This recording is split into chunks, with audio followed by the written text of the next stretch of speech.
Hey guys, tonight we begin with the remarkable world of ancient Rome, a civilization that had the free time and confidence to test every substance on Earth to see what would happen. So before you get comfortable, take a moment, like the video and subscribe, but only if you genuinely enjoy what I do here. And let me know in the comments where you're tuning in from and what time it is for you. It's always fascinating to see who's joining us from around the world. Now, dim the lights, maybe turn on a fan for that soft background hum, and let's ease into tonight's journey together. When most people think of ancient Rome, they picture marble statues, stern senators, and philosophers walking around looking deeply disappointed in everyone. What they don't picture is an empire where half the citizens were wandering around the streets slightly buzzed, moderately euphoric, or spiritually convinced they'd just received a private message from Jupiter himself. But that's the version of Rome we're talking about tonight. The Rome that your history teacher absolutely chose violence by ignoring. Because here's the uncomfortable truth. Rome was not a sober empire. Rome was the ancient world's experiment in, what if a superpower also behaved like a wine festival that somehow lasted 8 centuries? Wine wasn't just a drink in Rome. It was hydration, medication, social glue, emotional support, personality enhancement, and, judging by some of their emperors, possibly the foundation of national policy. And let's be honest, most Romans weren't drinking delicate little glasses of it. They were downing amphorae of wine that tasted like raisins, seawater, and decisions they would regret. This wine was also strong. Not a glass with dinner, strong. More, who needs dinner? Strong. And Romans, in their infinite curiosity, kept adding herbs, spices, flowers, resins, and whatever leaf happened to be growing near their feet. Mandrake? Sure. Henbane? Why not? If it made your vision swim slightly or helped you better understand the gods, the Romans considered it fair game. And they didn't stop at wine. Rome traded with everywhere. Greece, Egypt, Persia, meaning every suspicious plant, every mind-bending resin, every questionable herb arrived in Rome, like a gift basket from the universe saying, please use responsibly, which of course they did not. Temples weren't safe either. Priests stood above burning braziers, inhaling fumes like they were trying out for an ancient incense-powered rocket launch. Worshippers walked in for a nice, normal religious ceremony, and walked out convinced they'd had a meaningful conversation with a statue. If you ever wondered why Roman religion had so many visions, omens, and divine messages, now you know. The temples were basically hot boxes with better architecture. And yet, Romans acted like all of this was completely normal. Why wouldn't it be? You build roads, aqueducts, and the greatest army in the ancient world. And then you relax by mildly detaching from reality. Balance. Rome wasn't just an empire. It was the ancient world's largest, longest-running, are we sure this is a good idea? Experiment. And remarkably, it worked for them. If you think the Romans drank wine the way we drink wine, let me stop you right there. Roman wine was not a gentle, fruity beverage you sip while pretending to enjoy conversation. Roman wine was a biochemical experiment in a clay jar. It was strong, potent, and often tampered with so aggressively that modern health inspectors would have fainted on the spot. First, understand this. Romans did not drink wine straight. To them, drinking pure wine was barbaric, something only uncivilized foreigners or people with nothing left to lose would do. It was so strong that consuming it without dilution was basically saying, I would like to taste colours today. But watering it down didn't make it safer, because the Romans also loved adding flavour enhancers, which is ancient Roman for plants that should never ever be mixed with alcohol. They added spices like cinnamon and saffron, harmless enough, but then they kept going. They added myrrh. They added pitch. They added resin. They added herbs that ancient medical writers described with charming phrases like induces visions, loosens the mind, and opens the gates of sleep, which is historians speak for, this is how you accidentally meet Jupiter. And then there was conditum paradoxum, the surprise wine. The surprise was hallucinations. This concoction mixed wine with honey, pepper, dates, saffron, spices, and sometimes a handful of plants that no one could pronounce, even then. It was the kind of drink that started as a harmless conversation piece and ended with someone loudly insisting they could hear the walls breathing, but Rome didn't stop there. Wealthy Romans competed to produce the strongest, strangest, or most interesting wines. If you wanted to impress dinner guests, you didn't serve good food, that was optional, but you definitely served wine that made them question their existence. Meanwhile, lower-class Romans drank whatever they could afford, which ranged from very cheap wine to wine that had been boiled, diluted, fermented twice, flavoured with seawater, or left outside so long it became an entirely new organism. The result? Everyone, rich, poor, senator, slave, philosopher, farmer, existed in a constant state of mild to moderate intoxication. Plato would have passed out. Leibniz would have left the party. The average Roman shrugged and asked for another cup. Because to Romans, wine wasn't just part of life. It was life. It was social glue, medicine, entertainment, stress relief, and occasionally a portal to the divine. Rome didn't run on discipline. Rome ran on wine so strong it could probably power a small engine. If you ever wondered what the Roman equivalent of a home medicine cabinet looked like, imagine something between a witch's pantry and a low-budget apothecary run by someone who clearly should not have been left unsupervised. Romans didn't keep simple painkillers on hand. No, they stocked plants that could either heal you, knock you out, or make you believe you'd ascended to a higher plane of existence. Sometimes all three at once. Let's start with henbane, a plant so potent that modern toxicologists look at it and say, please don't. Romans, however, said, perfect for wine. Henbane caused hallucinations, dizziness, strange dreams, and, if you took too much, a brief intermission from reality. It was used in love potions, sleep aids, and occasionally to make boring dinner parties feel less boring, because what improves social gatherings more than everyone collectively seeing things that aren't there? Then we have mandrake, the superstar of ancient psychoactive plants. Mandrake root contains alkaloids that cause vivid visions, numbness, and deep sleep. It was so powerful that writers warned people to tie a dog to the root and let the dog pull it out, because apparently the safest approach was to risk the dog instead of yourself. Romans used it to treat pain, infertility, melancholy, and also, judging by some surviving descriptions, boredom. If you took a little, you relaxed. If you took a bit more, you slept. If you took too much, you travelled to the afterlife for a quick visit. And then there was opium, the Roman cure-all. Got pain? Opium. Trouble sleeping? Opium. Stress? Opium. Sick of your neighbour's loud geese? Opium probably wouldn't solve that one, but Romans would have tried anyway. Opium was everywhere in Rome.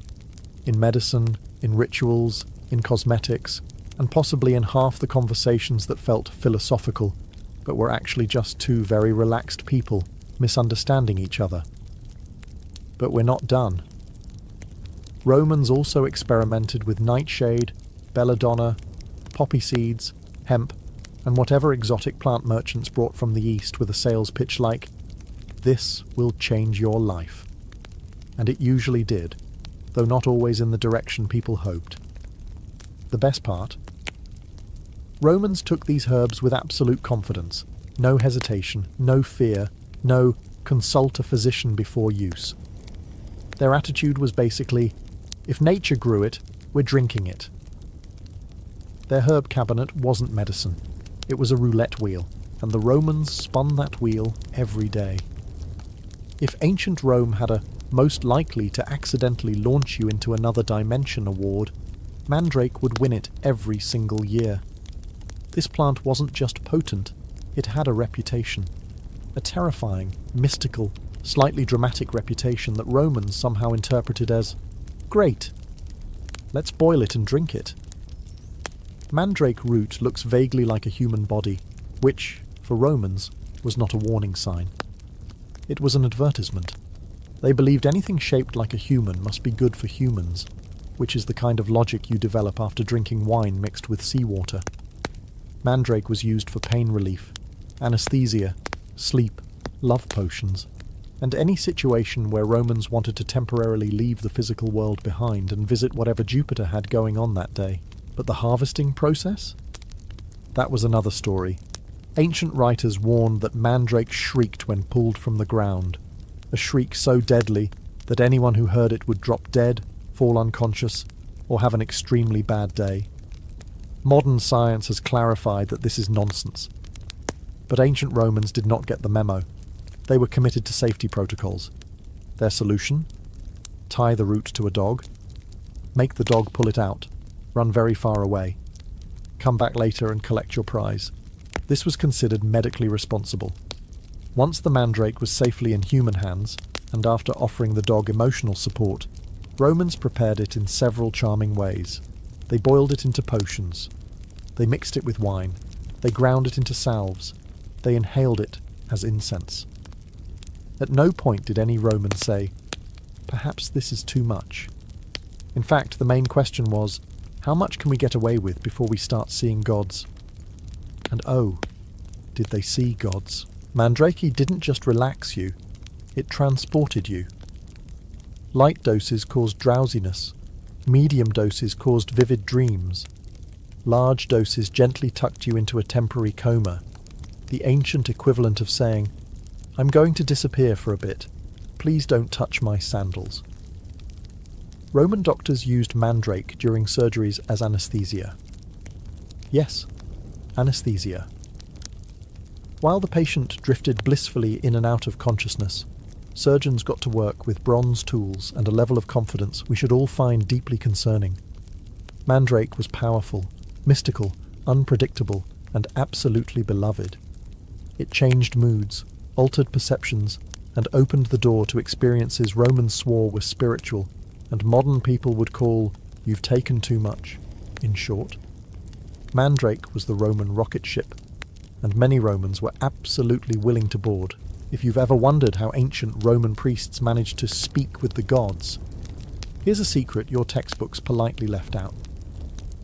Many temples were essentially beautifully decorated smoke chambers filled with mind-altering fumes, strong enough to make a stone statue reconsider its life choices. The priests weren't just spiritual leaders, they were the ancient world's most high-functioning hotbox survivors. Let's start with the temples themselves. Some were built over natural vents where gases seeped from underground. To a Roman, this meant divine presence. To a modern geologist, it means, do not inhale that. But inhale it they did, joyfully, reverently, and often while chanting hymns that probably sounded extra intense when the walls started to shimmer. Priests stood right above these vents, robes billowing in warm vapours that contained methane, ethylene, and other gases that give the human brain the gentle nudge needed to start seeing things that are absolutely not there. And because ancient people interpreted everything as divine symbolism, nobody stopped to ask whether the gods were speaking, or the fumes were. But even temples without natural gases weren't safe. Romans burned incense mixes that would terrify a modern health professional. These blends weren't just sweet-smelling resins like frankincense. They often included herbs with vision-enhancing properties, which is a very polite way of saying, "Congratulations, you're about to meet the gods, whether you like it or not." Take henbane, for example. Tossing it into a brazier didn't just make the room smell interesting. It made it alive. Worshippers described seeing floating lights, gods appearing in smoke, and hearing messages on the wind. Meanwhile, the priest, inhaling twice as much, probably had to grip the altar to avoid greeting Jupiter personally. And then there was the famed Oracle of Delphi, which the Romans later absorbed. Pilgrims travelled across continents to hear a priestess mutter cryptic prophecies while seated above a volcanic vent, releasing sweet-tasting psychoactive gases. People assumed she was divinely inspired. She was inspired, all right, just not by anything on Olympus. But the Romans didn't see any of this as questionable. It was tradition, revelation, a normal Saturday. Still, you have to admire them. They built marble temples, set the stage with incense, added a generous amount of mind-altering vapour, and called it religion. And in fairness, it worked. People left feeling enlightened, transformed, and occasionally confused about whether their vision was spiritual or just the fumes doing their job. In ancient Rome, spirituality wasn't just believed, it was inhaled. If you think modern parties get out of hand, allow me to gently escort you to ancient Rome's Dionysian and Bacchic festivals, where sobriety was not just uncommon, it was aggressively discouraged. These weren't celebrations, they were immersive, full-body spiritual raves powered by wine, music, chanting, questionable herbs, and an atmosphere that said, "The gods can judge us later." The Romans inherited these rituals from the Greeks, who worshipped Dionysus, the god of wine, ecstasy, and doing things you absolutely cannot explain to your neighbours the next morning. Rome renamed him Bacchus and said, "Perfect, let's make the parties louder." These festivals were designed to dissolve inhibitions, erase social status, and free participants from the crushing weight of Roman society, which, to be fair, involved taxes, war, political betrayal, and togas held together by hope. After months of disciplined Roman life, people didn't just want a break, they wanted divine chaos. And the ingredients? Oh, they were generous. Wine flowed like a river with boundary issues. Not casual sipping wine. We're talking the kind of wine that had been boiled, spiced, and enhanced with herbs chosen specifically for their mind-opening properties. Priests blessed it, musicians encouraged it. Philosophers probably pretended they were above it, until the third cup. But wine wasn't the only thing in play. Some rituals included psychoactive leaves, inhaled fumes, and incense mixtures, whose recipes remain suspiciously vague in surviving texts.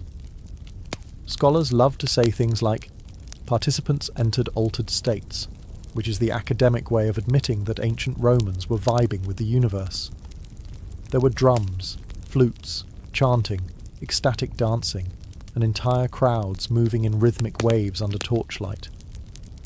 At the peak of the night, participants claimed to feel Bacchus entering their bodies, guiding their movements, loosening their minds, and occasionally convincing them they were vines gently swaying in the wind. Meanwhile, a sober observer, if such a creature existed, probably looked on and thought, "This is why Rome needs curfews." These festivals blurred the line between religion and recreation. People attended to experience freedom, unity, spiritual release, and the kind of emotional catharsis that comes only from singing loudly while not entirely sure where the ground is. The Roman Senate eventually tried to ban or regulate these rituals because they were too wild, which is an impressive statement coming from a government that casually hosted public executions as entertainment. But bans couldn't kill Bacchus. People wanted transcendence, liberation, and a night off from reality, and Bacchic rituals delivered. Rome had legions, laws, and discipline, but it also had parties powerful enough to make the gods blush. If you thought Rome's public festivals were wild, wait until you hear about the private ones: secret societies, nighttime ceremonies, ritual potions with ingredients politely described by historians as pharmacologically interesting. Welcome to the mystery cults, Rome's VIP lounges of spiritual transformation, where the dress code was robes and the guest list required secrecy, devotion, and occasionally a tolerance for altered states of consciousness. Mystery cults weren't fringe groups. They were incredibly popular among Romans, who wanted a deeper, more emotional connection with the divine, something beyond the typical Roman sacrifice and go home routine. People sought meaning, comfort, transcendence, and apparently hallucinogenic beverages. The most famous of these groups was tied to the Eleusinian Mysteries, originally Greek but extremely fashionable among upper-class Romans. The centerpiece of the ritual was the kykion, a sacred drink whose recipe was vague, suspiciously vague. Ancient writers described it as barley-based, which sounds harmless, until modern scholars pointed out something intriguing. Barley is a perfect host for ergot, a fungus containing the chemical precursor to LSD. Yes, the potion might have been accidentally on purpose psychedelic. Pilgrims drank it after days of fasting, chanting, and sensory overload. The combination was basically a spiritual catapult. Participants spent the night in a dark temple undergoing visions described as life-changing, soul-purifying, and beyond human explanation, which is ancient Greek for "I'm having a moment." Rome also hosted the Orphic Mysteries, which offered salvation, reincarnation, purification, and, depending on the recipe, a mild to moderate dissociation from the physical world. Their rituals involved torches, music, ecstatic movement, and secret hymns that made people feel like they were drifting between realms. And then, there were the Isis Mysteries, imported from Egypt. These ceremonies featured incense thick enough to qualify as fog, rhythmic chanting, and music that vibrated through the floor. Initiates described meeting the goddess Isis in visions. Modern historians gently suggest they might have been meeting a combination of incense fumes, exhaustion, and whatever herbs snuck their way into the ritual wine. All mystery cults shared a key ingredient: experience. They weren't passive, polite temple visits. They were immersive journeys meant to break ordinary consciousness and rebuild it with divine meaning. Altered states weren't side effects. They were features. The best part? Members were sworn to secrecy. So our sources range from life-changing revelation to "I legally cannot tell you what happened," which is the historical equivalent of someone saying, "Last night was crazy, but I signed an NDA." Mystery cults weren't just spiritual movements. They were Rome's hidden gateways to transcendence, spiritual, emotional, and occasionally chemical. If ancient Rome had a universal solution to life's problems, it wasn't philosophy, it wasn't discipline, and it certainly wasn't stoicism. It was opium, the Roman equivalent of a sleep button, a painkiller, a mood stabilizer, and a temporary vacation from reality, all rolled into one tiny poppy-derived miracle. Opium wasn't rare. It wasn't exotic. It wasn't hidden behind temple doors or guarded by priests with torches. It was normal. Almost disturbingly normal. Romans kept it in their homes the way modern people keep bandages or cough syrup. If you walked into a Roman household and didn't see some form of poppy extract lying around, you'd probably assume you were in the wrong home. Doctors, and I use that term generously, prescribed opium for nearly everything. Headaches, toothaches, fevers, broken bones, grief, melancholy, insomnia, boredom, and the emotional burden of living in an empire where someone might stab you in the forum for looking too confident. If you had a problem, opium had an opinion about it, and Roman doctors didn't hold back. They mixed opium with wine, honey, spices, and occasionally herbs that would make a modern pharmacist faint. They administered it as a drink, a pill, a salve, or, if you were unlucky, a suppository. They didn't care how it got into your system, as long as it got into your system. But opium wasn't reserved for the sick. Soldiers used it to endure long marches and painful wounds. Mothers used it to sleep after putting their children to bed. Philosophers used it to think deeply, which is ancient Roman for stare at a wall and hope the universe reveals its secrets. Even poets used it to inspire creativity, which explains a lot about Roman poetry. The effects? Oh, they were glorious. At least from the Roman point of view. Light doses relaxed the body and softened pain. Medium doses brought warmth, euphoria, and the sudden belief that you were wiser than everyone in the room. High doses tucked you into a dream-heavy sleep so deep you could miss several major political assassinations and wake up refreshed. But, as always, Rome took things too far. Some wealthy Romans developed a taste for stronger preparations, which is ancient historian language for, please stop doing that, your soul is trying to leave your body. Opium dependency existed long before modern medicine recognized the word. Still, Romans never blamed the opium. They blamed fate, or the gods, or the stressful nature of empire building. Opium wasn't just a medicine. It was Rome's emotional crutch, spiritual pacifier, and universal reset button. When life got too loud, Romans pressed the poppy. If mandrake was the Roman rocket ship, and opium was the Roman sleep button, then henbane was the Roman... Why did we ever think this was a good idea? Henbane was one of those plants that absolutely everyone should have left alone, which of course meant the Romans embraced it with enthusiasm and optimism, bordering on delusion. Henbane looked innocent enough, a leafy green plant with pale flowers and a mildly sinister vibe. But every part of it, seeds, leaves, stems, roots, contained alkaloids capable of rearranging your perception of reality like a bored god reorganizing furniture. Modern toxicologists warn against touching it. Romans looked at it and said, "Let's mix it with wine." Why? Because it made people feel relaxed, euphoric, dreamy, and occasionally convinced that they were floating 3 inches above the ground. Henbane didn't create gentle visions. It created hallucinogenic chaos, the kind where someone might spend half an hour having a polite conversation with a clay statue. Romans used henbane in 3 main ways. As a sedative. Doctors gave it to people who were anxious, sleepless, or frankly, too loud. A cup of henbane wine would quiet anyone, sometimes a little too well, requiring relatives to nudge the sleeper periodically to confirm they were still among the living, as a recreational enhancer. Some Romans enjoyed small doses before parties, claiming it helped them relax. Relax, in this case, meaning stare at a wall and whisper secrets to it. As a medicinal ingredient in eye drops, yes, eye drops. Rome truly did not fear consequences. What made henbane especially dangerous was its inconsistency. 2 leaves might make you pleasantly drowsy. 3 could send you into a philosophical debate with a passing cloud.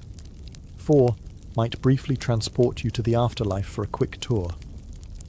Roman medical texts included helpful warnings like, "Do not exceed the appropriate dose," without specifying what the appropriate dose actually was. And yet, Romans kept using it. Even Roman soldiers carried henbane mixtures, not for bravery, but for pain relief. Nothing says centurion morale like a legion marching across Gaul with half the troops quietly hallucinating friendlier landscapes. Henbane didn't discriminate either. Rich, poor, free, enslaved, anyone could take too much and suddenly find themselves spiritually communing with a candle. But Rome never blamed the plant. Rome blamed human error, fate, or bad luck. Henbane is safe, they'd say, as long as you're careful. Which is the Roman way of saying, we've learned nothing. Henbane wasn't a tool. It was a dare, and Romans accepted it every time. If you ever find yourself thinking, ancient Roman parties were probably classy and refined, I regret to inform you that you have been catastrophically misled. Yes, there were marble dining couches, golden cups, musicians, and servants carrying trays of delicacies. But beneath all that elegance was something far less refined. Rooms deliberately filled with psychoactive vapors that made guests feel relaxed, euphoric, blissful, or lightly disconnected from the boundaries of time. Wealthy Romans didn't just host dinners, they curated experiences. And nothing said elite gathering like heating scented oils over bronze burners until the room filled with perfumed clouds thick enough to qualify as weather. Some of these oils contained rose, cinnamon, myrrh, or cardamom. Lovely, harmless, respectable ingredients. Others contained plants that ancient writers described with charming phrases like induces forgetfulness, loosens the limbs, or promotes visions, which is historian language for please ventilate your home. Guests reclined on cushioned couches as attendants warmed braziers, poured aromatic oils over glowing coals, and let sweet smoke drift lazily across the room. The wealthy called this elite relaxation. A modern fire safety inspector would call it a series of poor decisions. Some hosts preferred kai-fi, an Egyptian incense blend containing raisins, honey, wine, herbs, and, depending on the recipe, ingredients with mild narcotic effects. Others imported exotic resins from Arabia that produced a gentle floating sensation when inhaled in closed spaces. There were even accounts of Romans mixing hallucinogenic herbs into their burners, creating a fragrant haze that made guests feel philosophical, emotional, and extremely interested in the ceiling. And then there were the steam rooms, because of course Rome had steam rooms. Wealthy bathhouses vaporized oils and herbs for health benefits. But let's be honest, if you sit in a sealed stone chamber filled with steaming psychoactive botanicals for long enough, you're not just getting healthier, you're getting transported. These fumigated environments weren't accidental. Hosts calibrated them carefully. Enough aroma to impress, enough warmth to relax, enough mystery to spark wild dinner conversations. A slightly disoriented guest was considered a compliment. If someone lost track of what century it was, even better. That meant the party was a success. Imagine reclining beside flickering lamps, the air heavy with scented smoke, wine in hand, surrounded by half-drunk philosophers arguing about the stars while everyone slowly drifts into an incense-fueled dream state. That wasn't an unusual Roman evening. That was Tuesday. Fumigation wasn't decoration. It was entertainment, invisible, fragrant, and occasionally strong enough to make guests question whether the floor was moving. If you ever feel concerned about modern medicine, just remember, at least your doctor isn't a Roman. Ancient Roman physicians practiced a special blend of creativity, confidence, and catastrophic guesswork that somehow passed as science for centuries. And when it came to mind-altering substances, Roman doctors didn't just prescribe them, they celebrated them. Their medical motto might as well have been, if it grows and doesn't immediately kill you, it's medicinal. Let's start with the basics. Romans believed that nearly every ailment, physical, emotional, existential, could be solved by combining wine with whatever plant happened to be nearby. Fever, wine with poppy extract, insomnia, wine with mandrake, toothache, wine with henbane, stress from political chaos, food shortages, or unpredictable emperors, wine with more wine. Roman medical texts casually describe these mixtures as soothing, relaxing, or helpful for clearing the mind, which is suspiciously poetic language for substances that had people temporarily forgetting their own names. And Roman doctors gave these treatments with the serenity of someone who had never once questioned their life choices. Take sleep medicine, for example. Modern sleep aids come with dosage instructions, side effects, and long warnings. Roman sleep aids came in clay cups labelled, "Trust me, I'm a physician." A typical Roman sedative could include opium, mandrake, saffron, and a nice splash of strong wine. Patients didn't so much fall asleep as depart, and painkillers, those were even more dramatic. Roman surgeons used mandrake and opium to knock out patients before procedures. It worked, sort of. The patient would be unconscious, but also potentially having vivid visions of the underworld while surgeons casually operated with bronze tools and reassuring comments like, "Try to lie still." But Roman doctors didn't stop at ingestion. They made topical treatments too. Balms, salves, ointments rubbed directly onto the skin. These mixtures often contained psychoactive herbs that seeped into the bloodstream and made patients both physically numb and spiritually confused. Imagine going in for muscle pain and coming home convinced you had briefly floated above your own body. And for emotional distress? Romans prescribed perfumes infused with narcotics, incense burners with calming vapours, or long baths steeped in herbs that would make a modern herbalist scream into a pillow. The best part? Everyone acted like this was perfectly normal. The doctor, the patient, the neighbours, all nodding in approval as though hallucinating mildly during treatment was simply part of the healing process. In Rome, medicine wasn't just about curing illness. It was about temporarily relocating your consciousness while the illness figured out what to do next.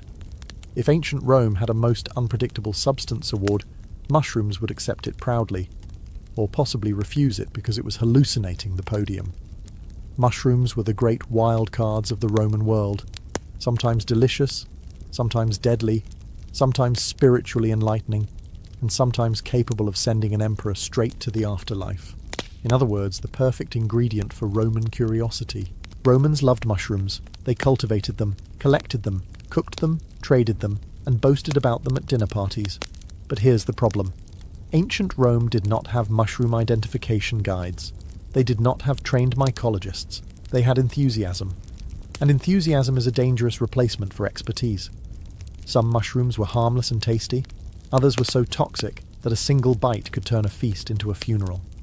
The infamous Amanita phalloides, better known as the death cap, grew happily across the empire, and had an unfortunate resemblance to several edible varieties.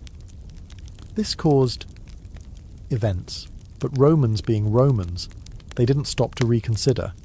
Instead, they expanded their mushroom adventures. They experimented, they tasted, they infused mushrooms into stews, sauces, and wines. And some Romans went further. They sought out mushrooms believed to have mind-altering effects, ones that induced visions, dreams, spiritual clarity, or in some cases miscommunications with furniture. Wealthy elites, always eager to outdo each other, served rare mushroom dishes at banquets.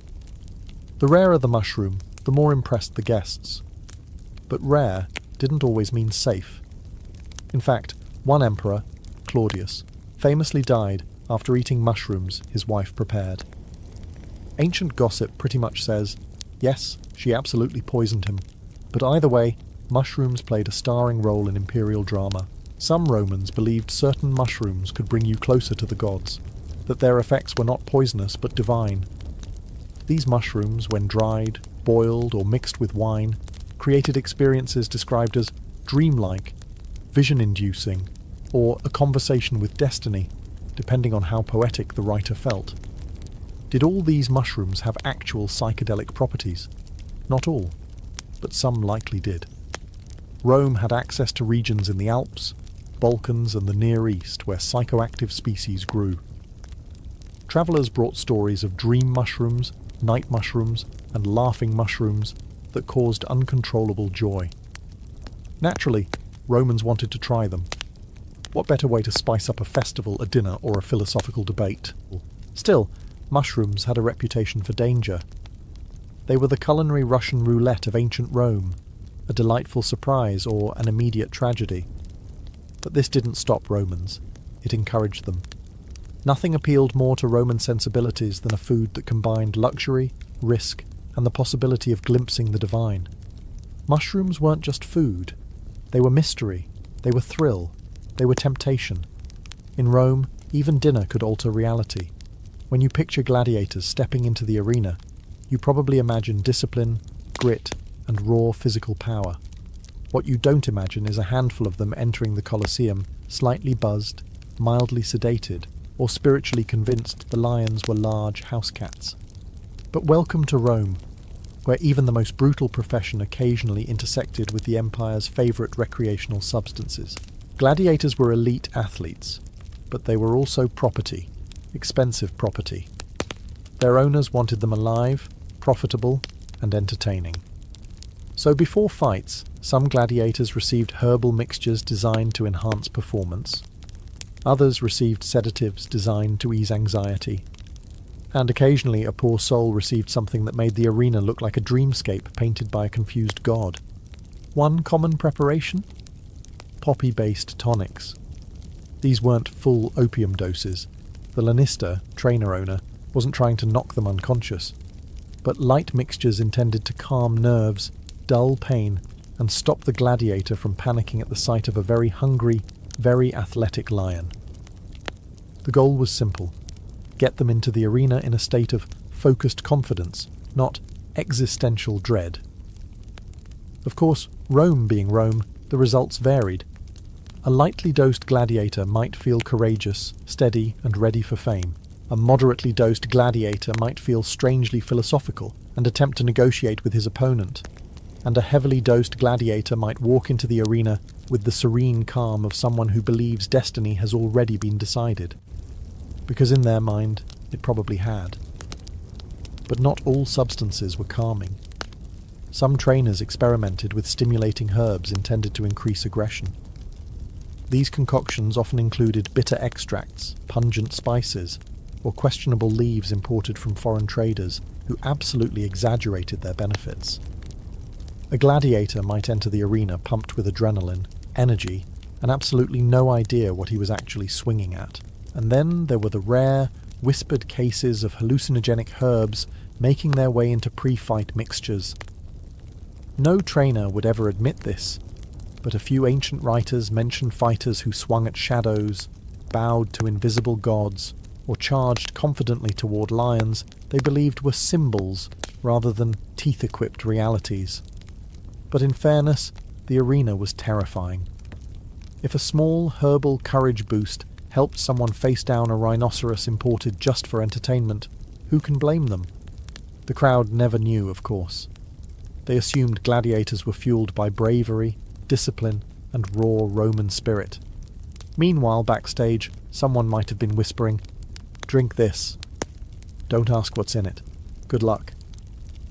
The arena wasn't just blood and sand. Sometimes it was wine, herbs, and just a hint of altered perception. If ordinary Romans experimented with herbs and intoxicating fumes, then the emperors, with unlimited wealth, unlimited ego, and absolutely no adult supervision, took things to an entirely different level. Being emperor meant you had access to the best wines, the rarest plants, and a palace staff whose full-time job was to nod politely when you asked for a beverage that would make a philosopher cry. Let's start with Caligula, a man who lived his life like a dare. Caligula reportedly enjoyed potent wine mixtures spiced with exotic ingredients, some stimulating, some sedative, and some that modern historians describe as pharmacologically concerning. These concoctions fueled his late-night parties, bizarre decisions, and his general approach to governance, which resembled a fever dream more than a political strategy. Then there was Nero, a man famous for performing poetry, starting fires, allegedly, and believing he was the greatest artist the world had ever seen, a belief surely strengthened by the mind-altering incense burned in his extravagant dining halls. Nero's parties involved perfumed vapours released from hidden ceiling panels, rare foreign wines infused with herbs, and musicians who played for hours while guests slowly drifted into pleasantly numbed states. If you left the party still aware of what century it was, Nero considered it a failure. But no emperor embraced chemical curiosity like Hadrian, who travelled the empire collecting strange plants the way other rulers collected taxes. He consulted healers, magicians, and herbalists from distant provinces, each offering extracts, potions, and brews of insight. Some were mild relaxants. Others were, according to surviving notes, capable of inducing dreams of remarkable clarity, which is ancient world code for "you are about to meet your spirit animal." Even emperors with calmer reputations weren't immune. Marcus Aurelius, the Stoic philosopher-emperor, relied heavily on theriac, a potent herbal compound containing opium. He took it for pain relief, though it surely didn't hurt that it also helped him tolerate the Roman Senate, which was enough to drive any sober man to spiritual reconsideration. And then we have the imperial physicians. These weren't conservative practitioners. They encouraged emperors to try rare roots, enchanted herbs, and imported powders from Arabia, Persia, and India. Every new plant was a possibility, a miracle, a danger, a conversation starter. The result? The emperors of Rome lived in a surreal cocktail of stress, power, creativity, paranoia, and occasionally, whatever potion their physician brewed that morning. When you rule the largest empire on earth, reality can feel heavy, and Roman emperors, being human, occasionally chose to lighten it with substances strong enough to make the gods raise an eyebrow. After wandering through Rome's vineyards, temples, bathhouses, apothecaries, and occasionally questionable kitchens, one thing becomes absolutely clear. The ancient Romans were not merely curious about altered states. They treated them like a national pastime. Rome's legacy isn't just roads, aqueducts, and Latin grammar. It's also a surprisingly long list of substances, rituals, fumes, brews, potions, and plants that collectively scream, "This empire stayed busy." The Romans weren't reckless. Not exactly. They were explorers. Not explorers of geography, well, those too, but explorers of consciousness. While legions marched across continents, Roman citizens marched boldly into the frontier of, what happens if we drink this? And more often than not, the answer was, something we should probably not write down. And yet, they did write some of it down. Ancient medical texts, Temple inscriptions, plays, poems, gossip, and scandalous biographies all reveal a civilization deeply entangled with substances that changed how they saw the world, and sometimes how the world saw them. Wine, for example, wasn't just a drink, it was infrastructure. Medicine wasn't just treatment, it was experimentation. Religion wasn't just worship, it was immersion. From opium-laced balms to incense-induced revelations, Rome approached altered states with the same ambition it brought to everything else. Boldly, artistically, and with minimal concern for future side effects. The most fascinating part: Romans didn't judge each other for any of this. Intoxication wasn't taboo. It was a tool for healing, pleasure, spirituality, philosophy, courage, or simply getting through a long day involving unruly geese, hostile neighbours, or political betrayals. Even the empire's greatest minds were not exempt. Stoic philosophers debated fate while potentially influenced by sleep potions. Emperors wrestled with existential questions while inhaling imported incense strong enough to make the furniture sway. The average Roman citizen ended their workday with wine that would legally require warning labels today. And despite all this, or perhaps because of it, Rome endured. It thrived. It influenced the world for millennia. Rome's relationship with intoxication wasn't a flaw. It was a reflection of humanity, the desire to escape, explore, connect, numb, celebrate, expand, dream. We often imagine ancient people as stern, disciplined, and serious. But Rome reminds us that they laughed, danced, experimented, made mistakes, took risks, and sometimes got higher than anyone studying for a modern history exam will ever suspect. Their roads crumble, their temples fall, their emperors fade into legend, but their stories, the honest, chaotic human stories, remain. And among those stories is this undeniable truth. Ancient Romans got higher than we were ever taught to believe. If you're a medieval crossbowman, your day begins with the warm, comforting knowledge that half of Europe wants you banned, excommunicated, or preferably launched off a battlement. And that's before you've even had breakfast. The longbowmen look at you like you're cheating, the knights look at you like you're ruining their whole invincible aristocrat thing, and the church occasionally threatens eternal damnation because apparently your weapon is too good at its job. Congratulations, you're officially medieval DLC. You roll out of your straw mattress, which smells like the stable because it was a stable, and immediately check the most important thing in your life, your crossbow. Not your shoes, not your hair, not whether your clothes have new fleas. No, your crossbow. Because unlike a sword, which you can just swing around and hope for the best, a crossbow is a delicate, moody machine that refuses to work if so much as a raindrop looks at it the wrong way. This is where your morning stress begins. Humidity? Enemy. Morning dew? Enemy. Slightly damp air because someone sneezed nearby? Enemy. If the string gets wet, it becomes as useless as a knight trying to fight stairs. So you keep it wrapped, tucked, covered, and protected like it's your firstborn child. Breakfast, if you can call it that, usually consists of whatever the camp hasn't already eaten, lost, or accidentally dropped into the fire. Maybe some bread, maybe some onions, maybe something that used to be bread but is now more weapon than food. Doesn't matter. You choke it down because accuracy requires calories, and because you don't know when the next meal will happen. While the camp wakes up, you start winding your bow. Yes, winding. Because firing a crossbow isn't glamorous. You don't get to pull back the string with your mighty arms like some heroic figure on a tapestry. No, you get a crank, or a stirrup, or a goat's foot lever, each one specifically designed to make you look like a man assembling furniture wrong.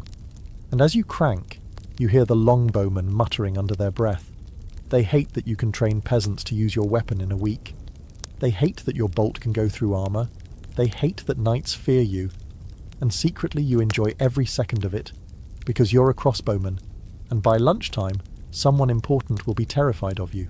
If you think the life of a crossbowman is glamorous, it's time to lower your expectations. Preferably all the way down to the mud where you'll be kneeling, sweating, and loading your stubborn medieval machine one crank at a time. While other soldiers wake up and immediately start swinging swords around like enthusiastic toddlers, you begin your day with mechanical engineering. A crossbow shot isn't draw, aim, release. It's draw, crank, curse under your breath, adjust, crank again, pray the string doesn't snap, and then, maybe, release. Let's start with the loading process, which is basically a full-body workout disguised as warfare. First, you wedge your foot into the stirrup at the front of the bow. Then you bend forward like you're about to pick up the world's angriest goat. You pull the string back or attach your goat's foot lever, and you start cranking. Slowly, painfully, loudly. Every enemy within a mile now knows you're here, but that's fine because they're all terrified of the bolt that comes after the embarrassing part. Once the string is cocked, you place the bolt in the groove. Carefully. Because nothing ruins your day like fumbling the shot and having your expensive, precious bolt fall into the dirt where you now have to dig for it, like a desperate chicken scratching for seeds. Meanwhile, the longbowmen have already loosed 5 arrows each and are pretending not to judge you. But here's the thing. You don't need speed. You deal in certainty. Longbowmen spray the battlefield with arrows, hoping one finds a target. You, on the other hand, take your sweet time because when you shoot, something important usually dies. Armor? Doesn't matter. A well-placed bolt can punch through plate like a medieval uninstall button. Knights know this, which is why they keep asking God to smite you personally. Of course, none of this matters if someone charges you mid-crank. A crossbowman caught reloading is about as dangerous as a wet towel. That's why you always position yourself behind pavises, giant shields stuck into the ground, or behind infantry who hopefully like you enough not to abandon you. So you keep cranking, loading and aiming, hoping the string stays dry, the bolt flies straight, and fate gives you enough time to do what crossbowmen do best. End something valuable with unnerving precision. And all before lunch. If you're a crossbowman, you quickly learn one universal truth. Everyone wants you dead first. Knights see you as a walking armor-piercing tragedy waiting to happen. Archers see you as the overpowered pay-to-win class. Even your own side looks at you funny, because they know if the enemy has crossbowmen too, you're about to reenact the world's slowest duel. This is why pavises, giant shields planted into the ground, become your best friends, emotional support companions, and sometimes your only reason for surviving past breakfast. They're huge, heavy, awkward, and about as portable as a barn door, but they keep you alive. You and the pavisier, the poor soul whose job is carrying it, form a sacred duo. The shooter and the shield man. A medieval buddy cop film, except nobody's witty, and everyone smells like smoke and damp wool. Here's how it works. You crouch behind the pavies like a gremlin, hiding from daylight, while your partner holds it steady against incoming arrows. You then begin the long, humiliating process of loading the crossbow. The pavisier gets the pleasure of hearing every crank, grunt, and muttered insult as you wind the mechanism.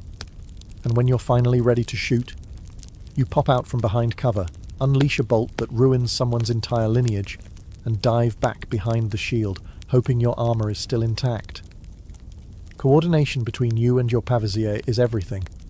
If he tilts the shield too early, you get peppered with arrows. If he tilts it too late, you shoot the back of the shield, which earns you the kind of stare usually reserved for people who borrow money and never repay it. You're a team, an odd, muddy, perpetually stressed team, but a team nonetheless. The battlefield itself only makes things worse. Arrows fall like angry rain. Longbowmen target you specifically because they know exactly how dangerous you are. And knights take it personally. The thought of their expensive, shiny armor, handcrafted by master smiths, being pierced by a guy with a crank, turns them into galloping, vengeful projectiles. That's why positioning is everything. You're not front line. You're not midline. You exist in the comfortable backline behind sturdy shields and expendable infantry, where you can pick off enemies while loudly insisting everyone stay between you and anything sharp. Because in the end, the daily life of a crossbowman isn't just about shooting. It's about surviving the 30 seconds between shots. A crossbowman's entire sense of self-worth can be boiled down to one beautiful moment: the thunk of a bolt hitting exactly where it shouldn't. Knights call it ungodly. Bishops call it barbaric. You call it Tuesday. Let's talk about bolts. They're not arrows. They're smaller, heavier, and shaped with the same subtlety as a roofing nail. Each one is designed to punch through armour like a medieval tax collector. Slow, inevitable, and extremely painful. You don't fire them to intimidate people. You fire them to end arguments. But the magic isn't just the bolt, it's the power behind it. The crossbow stores more energy than any human arm could deliver. That means even the knight who spent 10 months' wages on a fancy chest plate isn't safe. In fact, he's your favourite target. There's something deeply satisfying about watching a heavily armoured noble, who trained his entire life to dominate the battlefield, get taken down by one precise shot from a man who trained for one intensely frustrating week. Armourers, of course, despise you. They spent hours shaping plates, riveting steel, polishing curves, only for your bolt to treat the entire suit like it's made of butter left too long in the sun. Some armourers even demanded extra pay just to fix crossbow damage. They claimed it felt like watching you write graffiti on the Mona Lisa. Accuracy is your pride and joy. You don't spray arrows into the wind like a longbowman who hopes probability will eventually take pity on him. No, you wait. You breathe. You aim. You pick out a specific knight, the one shouting too confidently or waving his sword like he owns the place. Then you send a bolt directly at his chest, knee, or if you're feeling extra medieval, his horse. The battlefield goes quiet for half a second. Not literally, but mentally. A moment of collective shock, like everyone's brains need time to process what just happened. Knights often look down at the bolt sticking out of them as if asking, "Is this allowed?" And the papacy's historical outrage answers, "Absolutely not. But you're doing it anyway." The truth is simple. Your weapon changes warfare. Castles fear it. Armies adjust for it. Tactics evolve around it. And somewhere on the horizon, a knight contemplates how unfair life is. Because when a crossbowman fires, he doesn't just hit a target, he hits an entire social hierarchy. If swords hate armour and knights hate logic, then crossbows hate weather. All of it. Sunshine, too hot. Rain, a catastrophe. Fog, moisture, snow, wet. Dew, wet. Humidity, wet. Anything that even thinks about being damp is your sworn adversary. You're not just a soldier, you're a full-time meteorologist with anxiety. Because your string, the delicate, temperamental diva that it is, absolutely refuses to perform unless conditions are perfect. One raindrop, one bead of condensation, one poorly timed sneeze from the guy next to you, and the string loosens, slows, or snaps. And if it snaps, congratulations, you're now holding a very expensive wooden club. This is why crossbowmen develop weather paranoia. You see a single cloud drifting lazily across the sky, and immediately start wrapping your weapon like a mother shielding her newborn. Everyone else thinks it's a perfectly normal morning. You look at the horizon like doom approaches. Rain is the worst. Not because you'll melt, though given medieval hygiene, many crossbowmen probably smelled like they were already half melted, but because rain turns your job into a tragic theatre production. You try to keep your crossbow dry by tucking it under your cloak, which makes you look like a medieval man desperately hiding a forbidden pet. Meanwhile, longbowmen are out there firing through the weather like woodland psychopaths, soaking wet but annoyingly functional. Then there's mud. Mud gets everywhere.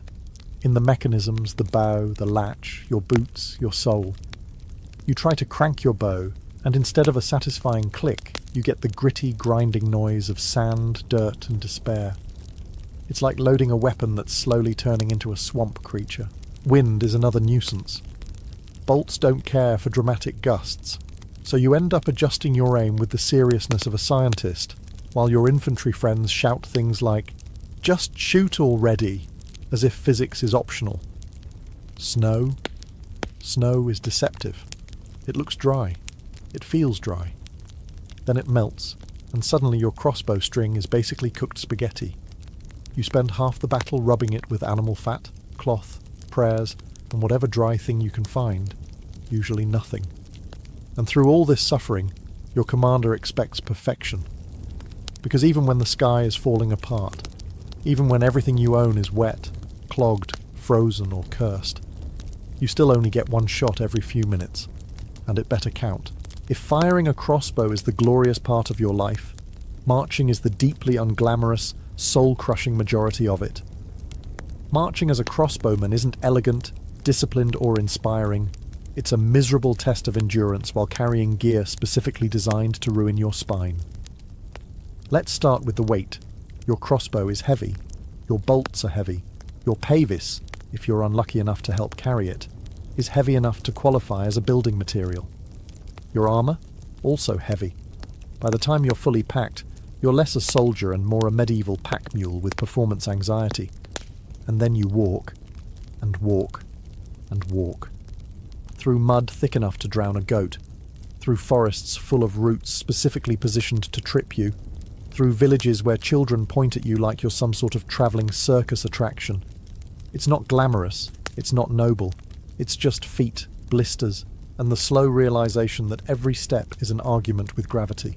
Longbowmen love to mock you during marches, because their bows are light and their quivers hold dozens of airy sticks instead of metal-tipped bolts. They bounce along the road with suspicious cheerfulness, probably because they're excited to bully you again later. Meanwhile, you're sweating through your tunic, clinging to your gear like a drowning man clings to driftwood. Every crossbowman masters one essential survival technique: shifting the weight around to pretend it's lighter. Shoulder carry, hip carry, underarm carry, over the back carry, hug to the chest carry. You rotate through positions every 10 minutes just to keep your arms from mutiny. No matter how you hold it, something hurts. Then there's the logistical nightmare of marching with a weapon that absolutely cannot get wet. Clouds form. You panic. Drizzle starts. You panic harder. You end up walking with your crossbow tucked inside your cloak, and now you look like you're protecting either a weapon or a very lumpy baby. Either way, it's not comfortable. Commanders yell constantly, "Keep formation! Stop dragging your feet! Don't fall behind!" Easy for them. They're on horseback, dry, elevated, and not carrying a portable siege weapon in their arms. You, meanwhile, are developing a relationship with suffering that borders on romantic. And when you finally arrive at your destination, soaked in sweat, dirt, and existential dread, the knights ride past you, fresh as daisies, loudly reminding everyone how important they are. But none of them can do your job. None of them can put down an armoured enemy with one precise bolt. And that's why you march. Because at the end of all this walking, you're the one who changes the battle. The moment a battle begins, every crossbowman feels the same familiar mix of terror and reluctant professionalism. You're not a knight galloping forward with bravado. You're not a longbowman firing a barrage like a caffeinated wood elf. You're something far more stressful. A soldier with a single shot that must matter. It starts with the sound. Shields clashing, horses snorting, commanders shouting orders no one can actually hear. You, meanwhile, are crouched behind a pavis trying to psych yourself up for the most nerve-wracking 30 seconds of your day. The first crank is always the worst. Your hands shake, your breath quivers. You try to look composed, but inside you're spiritually screaming. Then comes the first volley. Theirs. Arrows whistle overhead like angry insects on a mission. You duck instinctively, even though your pavis is doing its job. You peek out just long enough to spot targets. Knights grouping up, infantry advancing, archers taking position. You choose carefully. You're not firing for fun. You're firing with malice and intent. Crank, crank, crank, bolt in, aim. And in that brief moment, the heartbeat before release, you become calm. You focus on one visor, one breastplate seam, one arrogant knight shouting orders, like, he's definitely not about to regret it. You pull the trigger. The bolt flies with that signature thunk that feels like destiny leaving your hands. Maybe you hit a knight straight in the chest. Maybe you drop a standard bearer and throw their formation into chaos. Maybe you ruin a horse's afternoon. Whatever the outcome, someone's very bad day can now be traced back to you. But you don't get to admire your work. Oh no. You drop back behind the shield and begin the painfully slow reload while the entire universe attempts to kill you. Knights charge. Infantry shout. Arrows rain. And you're busy winding a crank like you're assembling a piece of furniture nobody asked for. Sometimes the enemy realizes what you are and targets you specifically. Crossbowmen are high-priority threats, which is flattering in a terrifying sort of way. It means you did your job right. It also means you now need to reload faster than your fingers are emotionally prepared for. And so the cycle continues. Shoot, hide, crank, sweat, repeat. Battle is chaos for everyone else. For a crossbowman, it's a sequence of carefully timed panic attacks punctuated by moments of deadly accuracy. And the most stressful thing is knowing your next shot always needs to be even better than your last. If you ever want to understand pure medieval fear, stand on a battlefield as a crossbowman and watch a formation of armoured knights turn their horses toward you. You can practically hear their thoughts from across the field. There, the disrespectful peasant with the unfair weapon. Get him. Knights absolutely hate crossbowmen, not in a casual, "Oh, that guy again" way. No. They hate you with the intensity of someone who spent a fortune on armour only to find out you can puncture it like overcooked stew meat. You are the embodiment of everything they consider dishonourable. Precision, efficiency, and technology they don't personally understand. So when they charge at you. Now, charging knights are terrifying for most soldiers. The earth trembles, the horses roar, the lances lower. It's dramatic, cinematic, powerful. But for a crossbowman, it's more like, oh good, I have 20 seconds to load, aim, fire, and run for my life. Here's what usually happens. You spot the charge, your commander shouts something vague like, "Hold!" and you immediately begin cranking like you're trying to win a speed contest nobody told you about. Meanwhile, your pavesier is yelling at you to hurry up, as if your crossbow has a turbo mode you've been saving for a special occasion. If everything goes perfectly, and it never does, you'll get 1, maybe 2 shots off before horseback doom reaches your position. This is where the brilliance of the crossbow shines. Even one well-placed bolt can shatter the charge. Take out a knight's horse, and you turn a prestigious nobleman into a very confused pedestrian. Take out the knight himself, and you turn their entire formation into a panic-filled parade. But if you miss, well, you run. Quickly. Because the knights aren't coming to capture you. They're coming to make an example of you. And the example is always, don't anger heavily armoured nobles. Your own infantry often forms a protective line in front of you, partly out of strategy and partly out of sheer pity. After all, they know you can't reload on the move. You're basically holding a massive wooden smile of encouragement at that point. Still, when your bolt hits, really hits, you become the most important soldier on the field. Knights scatter, horses fall, commanders rethink their lives. For one glorious moment, the battlefield bends to the will of your single, precise shot. Of course, 10 seconds later, you're back to cranking again. And the knights are definitely not done hating you. When the battle finally ends, and assuming you haven't been trampled, skewered, or dramatically shouted at by a dying knight, you enter the second most exhausting part of your job, the aftermath. Victory in medieval warfare isn't a triumphant parade for a crossbowman. It's more like, great, you survived. Now get back to work. First comes the cleanup. Not of bodies, that's someone else's depressing hobby, but of your weapon. A crossbow after battle looks like it has fought nature itself. Mud in the groove, dust in the lock, sweat on the stock, and a string that has aged about 20 years in 2 hours. You sit down, exhausted, wipe your brow, and start cleaning like a medieval janitor with trust issues. Because if you don't, that string will snap the next time you pull it back, and you'll lose a thumb. Maybe 2. Meanwhile, the knights are celebrating, even if all they did was charge twice, fall off a horse once, and yell inspirational slogans from the back. Longbowmen brag about how many arrows they loosed, accuracy conveniently not mentioned. Infantry brag about how they held the line, even though several spent the battle hiding behind your pavise. And you? You get a nod, if you're lucky. Your commander may grudgingly praise you for taking down an important target, but it's the sort of praise that sounds more like he's annoyed you were right. Something like, "Good shot, crossbowman. Next time, aim faster."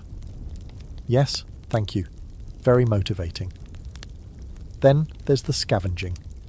Victory means loot, and loot means every soldier instantly transforms into a bargain hunter at a chaotic flea market. The knights grab the best armour and weapons. The infantry grab useful odds and ends. The longbowmen hunt for arrows to reuse. You? You hunt for bolts, because those things are expensive, hard to make, and you definitely missed a few. So now you're crawling around in the dirt looking for small metal objects while everyone else celebrates like it's harvest festival. Food is next. A victory meal usually consists of the same stale bread and questionable stew you had before the battle, just slightly warmer and with more shouting. But somehow it tastes better because you're still alive. At sunset, when the shouting dies down, you sit with your crossbow beside you like an old friend. You survived another day, another battle, another round of cranking, aiming and dodging anything with hooves. You're tired, sore, and mildly traumatized. But you also know one thing. Without you, that victory might never have happened. And tomorrow, when the marching starts again, you'll do it all over. High on the slopes of Mount Parnassus, where the air feels thinner and the silence feels older, a lone woman climbed the steps of the Temple of Apollo. She was not royalty. She owned no army. She possessed no wealth. And yet, the moment she sat upon the sacred tripod, she became the most powerful voice in the ancient world. This woman was the Pythia, the oracle of Delphi, feared, revered, and whispered about from the rocky islands of the Aegean to the courts of distant kings. The sanctuary itself felt like a place where reality bent. Laurel leaves crackled in the fires, filling the chamber with their sweet, sharp scent. Bowls of burning incense released slow, rolling waves of smoke. The stone walls were carved with maxims. Know thyself, nothing in excess, give a pledge and ruin is near.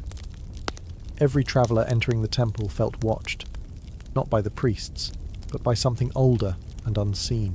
The Pythia prepared in ritual silence. She bathed in the Castalian spring, chewed fresh laurel leaves, and drank from the Cassotis waters believed to carry Apollo's divine essence. Only then would she descend into the Adyton, the inner chamber. Here, a fissure in the earth exhaled vapours, sweet, strange, and disorienting. The ancients believed these were the breath of Apollo himself. When she mounted the tripod, everything changed. Her eyes grew distant, unfocused, but not blind. Her breath deepened. Her body swayed. Priests stood ready around her, waiting to catch each muttered syllable. It wasn't always words. Sometimes she whispered. Sometimes she cried out. Sometimes she sank into a trance so deep she seemed suspended between worlds. Whatever sounds escaped her lips, the priests interpreted as a message from Apollo. Supplicants, kings, generals, desperate fathers, ambitious tyrants, waited outside for her prophecy. And they waited with fear, not excitement. Because the Pythia didn't flatter. She didn't soothe. She delivered truth wrapped in riddles, and those riddles shaped the future. A single sentence from her could launch a war, crown a king, or destroy a dynasty. To the Greeks, she wasn't merely a woman. She was Apollo's chosen mouthpiece, the bridge between mortals and a god who rarely spoke directly. And as she inhaled the temple's swirling vapours, and let her voice blur into something no longer fully human, the world outside held its breath. Because when the Pythia spoke, fate itself listened. No one simply walked in to consult the oracle of Delphi. The process felt less like visiting a holy site and more like preparing to negotiate with the universe itself. Pilgrims approached Delphi by ascending the sacred way, a winding path lined with treasuries, statues, and offerings from every corner of the Greek world. Each gift, gold, bronze, shields, tripods, told a story of someone who had once stood where you were now standing, desperate for answers. The first step was purification. Before a single question could be asked, supplicants washed themselves in the icy waters of the Castalian spring. Some claimed the water sharpened the senses. Others suspected it simply jolted them awake after days of travel. Either way, purification was mandatory. The gods, especially Apollo, did not entertain the unwashed. Next came sacrifice. A goat, always a goat, was sprinkled with cold water. If it shivered, the gods approved. If it didn't react, tough luck.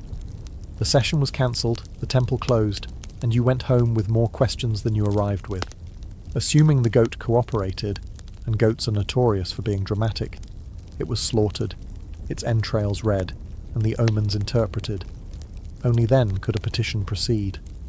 But prophecy was not a casual purchase. You needed an offering, something valuable enough to show Apollo you weren't wasting his time. Wealthy kings brought gold.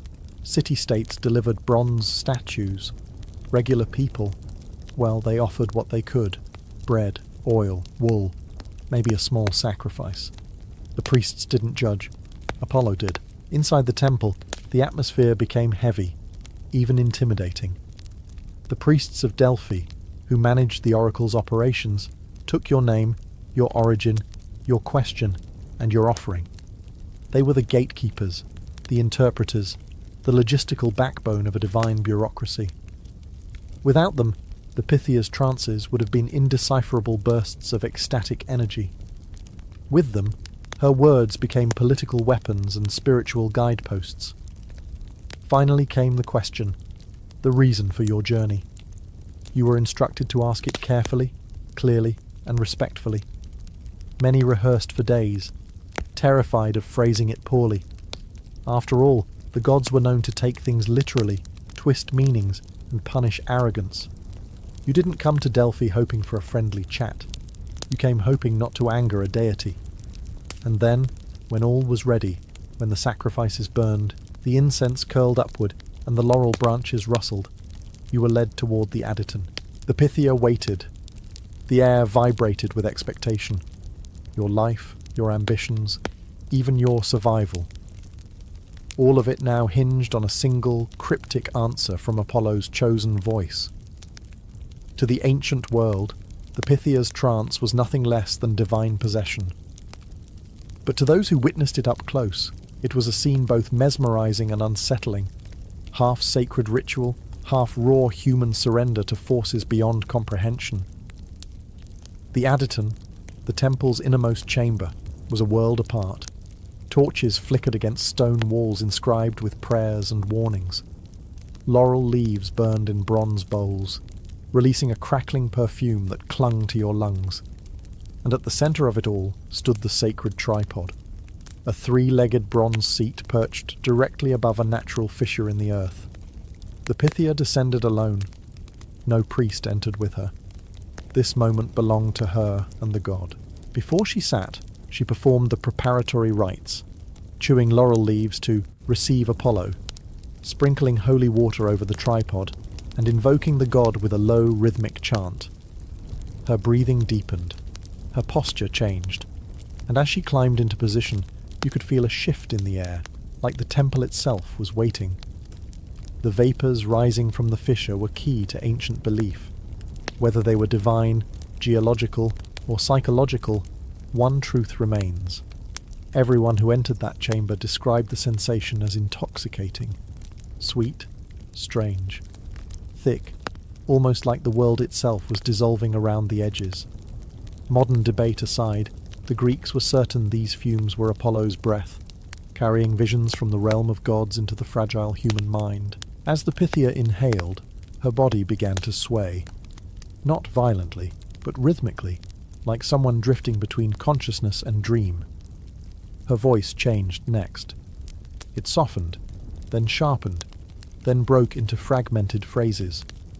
To her, the world of ordinary sound and reason disappeared.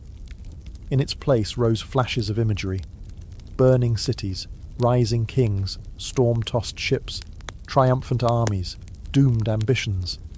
She saw patterns others could not, threads of fate woven together in ways no mortal could untangle. When she finally spoke, it did not sound like a conversation. It sounded like incantation.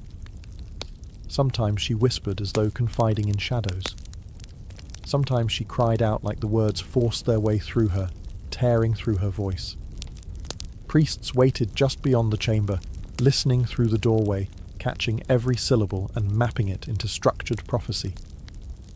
To witnesses, it looked like madness. To believers, it was communion. To the Greeks, this was the exact moment Apollo entered the world. Not with lightning or miracles, but through the trembling voice of one mortal woman seated on a tripod above the earth's breath. And what she said next could reshape history. When the Pythia spoke, her voice travelled far beyond the stone walls of the temple. Her prophecies didn't just answer questions. They shaped the ambitions of kings, redirected armies, and rewrote the political map of the ancient world. Leaders who commanded thousands bowed before a single woman seated on a tripod. Because everyone understood one thing: Apollo did not lie. But he also did not make anything easy. The most famous rulers of antiquity approached Delphi with reverence and dread. They didn't come for comfort. They came for truth disguised as riddles, truth that could justify a war or destroy a kingdom. Take King Croesus of Lydia, wealthiest man alive, owner of mountains of gold. The kind of ruler who believed fortune itself bent around him. He asked the oracle the simplest question a warlord can ask: "If I attack Persia, will I win?" The Pythia answered, "If you cross the Halys River, you will destroy a great empire." Croesus took it as a green light. He marched forward, he attacked, and he absolutely did destroy a great empire, his own. The Pythia wasn't wrong. He just assumed the universe liked him more than it did. Xerxes of Persia, preparing his vast invasion of Greece, also sent envoys to Delphi. He expected fear, submission, perhaps even flattery. Instead, the Pythia issued warnings so dire that even the Persians hesitated. She spoke of cities burning, gods turning their backs, and divine wrath falling like a storm. Xerxes pressed on anyway, because arrogance is a powerful antidote to wisdom. But Delphi's words haunted the campaign, especially as Greek resistance stiffened in ways he never predicted. Even the great city-states treated her pronouncements as strategic assets. Corinth, Athens, Sparta, all sent delegations with gifts, hoping Apollo would favour them with clarity. Sparta, for example, consulted the oracle before the Persian wars. The prophecy that came back was stark. Either a Spartan king must die, or Sparta would fall. Leonidas marched to Thermopylae with that knowledge etched into his fate. He knew what he was doing. The oracle had already told him. To the ancients, the Pythia didn't predict the future. She revealed the paths that already existed. She wasn't responsible for the choices kings made. But she held up the mirror they feared to look into. Every prophecy carried weight. Every word carried risk. And every leader who left Delphi carried the unsettling realization that Apollo's truth had no obligation to fit their desires. The oracle didn't serve kings. Kings served the oracle. For all her divine authority, the Pythia did not operate alone. Behind the mystical glow of the oracle stood a cadre of priests, highly educated, politically connected, and astonishingly skilled at turning cryptic utterances into polished prophecies. If the Pythia was the voice of Apollo, these men were the translators, editors, and very strategic middlemen who shaped how her words rippled across the Greek world. The Delphic priesthood acted as the first line of interpretation. When the Pythia fell into her trance and released raw, unfiltered fragments, sometimes poetic, sometimes chaotic, they listened with trained ears. To them, her murmurings were not gibberish, but a form of cosmic shorthand. They took those divine fragments and moulded them into structured responses, written in elegant Greek hexameter. The result sounded both sacred and authoritative, the kind of language mortals associated with gods. But the priests did more than translate. They controlled access.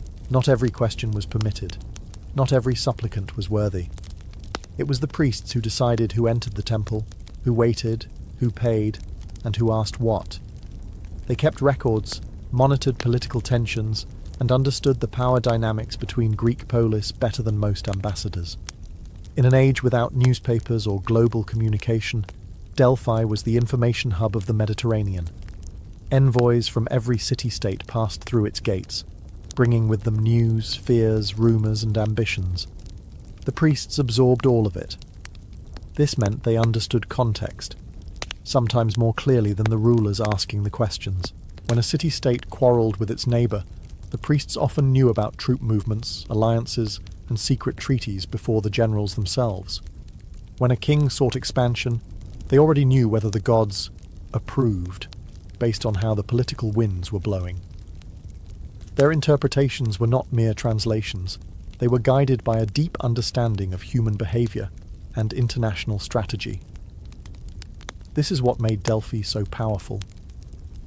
Apollo's voice may have been divine, but its delivery was sharp, informed, and precise. The oracle's greatest strength wasn't just prophecy. It was the fusion of mystical authority with political intelligence. And yet, the priests did not see themselves as manipulators. They believed they were clarifying Apollo's truth, not steering it. Their duty was to ensure the message reached the world with the proper weight and clarity. In the end, it was a perfect partnership. The god who sees all, the woman who channels his voice, and the priests who turn revelation into strategy. Through this triad, Delphi became not just a sanctuary, but the unseen hand guiding the ancient world. If there is one thing everyone agreed on, it was this. The Oracle of Delphi did not do clarity. She did not say yes or no. She did not tell you what you wanted to hear. Instead, she spoke in riddles, maddening, poetic, frustrating riddles that kings spent entire nights trying to decode. And this wasn't an accident. It was the very essence of how Apollo communicated with mortals. To the Greeks, the gods didn't see the world the way humans did. Mortals wanted simple answers. Gods dealt in cosmic balance, destiny, and consequences. A straight answer might trap someone into a path they weren't meant to take, or worse, allow them to misuse divine knowledge. So Apollo spoke in riddles, not to confuse, but to force reflection. He didn't choose your fate. He forced you to confront your own choices. The famous examples are legendary for a reason.